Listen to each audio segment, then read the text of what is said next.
Assalamualaikum warahmatullahi wabarakatuh.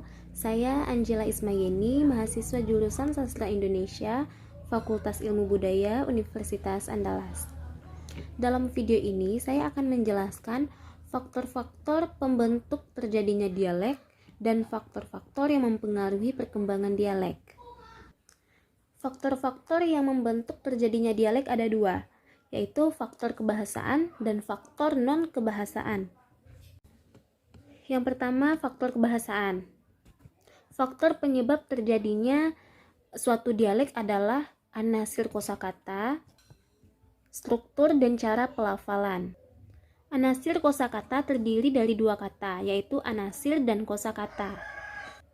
Anasir menurut KBBI berarti unsur, sedangkan kosakata berarti perbendaharaan kata.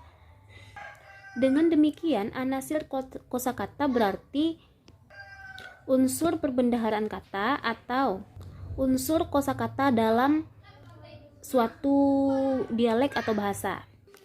Selain anasir kosakata, struktur mempengaruhi pertumbuhan dan eksistensi dari suatu dialek.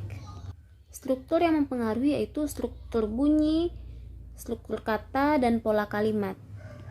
Cara pelafalan dialek pada umumnya memiliki ciri khas sebagai cerminan sosial, budaya, dan geografisnya. Faktor non-kebahasaan ada 5. Yang pertama, keadaan alam. Yang kedua, batas alam. Yang ketiga, batas politik. Yang keempat, ekonomi. Yang kelima, cara hidup. Faktor-faktor yang mempengaruhi perkembangan dialek. Perkembangan pemakaian dialek ada 2, membaik dan memburuk. Perkembangannya dikatakan membaik apabila wilayah pemakaiannya luas dari sebelumnya, jumlah penuturnya bertambah, dan mungkin juga dijadikan sebagai dialek baku. Sedangkan perkembangannya dikatakan memburuk apabila luas wilayah penuturnya berkurang, jumlah penuturnya berkurang, atau bahkan sudah tidak ada lagi. Kedua perkembangan ini dipengaruhi oleh faktor non-kebahasaan. Yang pertama, masuknya bahasa nasional. Masuknya bahasa nasional bisa melalui pendidikan atau lembaga. Seperti bahasa pengantar pada sekolah dasar adalah menggunakan bahasa Indonesia. Namun ketika para siswa sekolah dasar belajar bahasa daerahnya, mereka merasa asing dengan pelajaran bahasa daerah tersebut. Surat kabar atau TV memberikan pengaruh terhadap budaya daerah, seperti masuknya budaya daerah lain, budaya nasional, atau bahkan budaya internasional. Yang kedua, faktor sosial. Seiring membaiknya taraf sosial ekonomi masyarakat, semakin membaik pula taraf pendidikannya. Umumnya mereka melakukan mobilitas.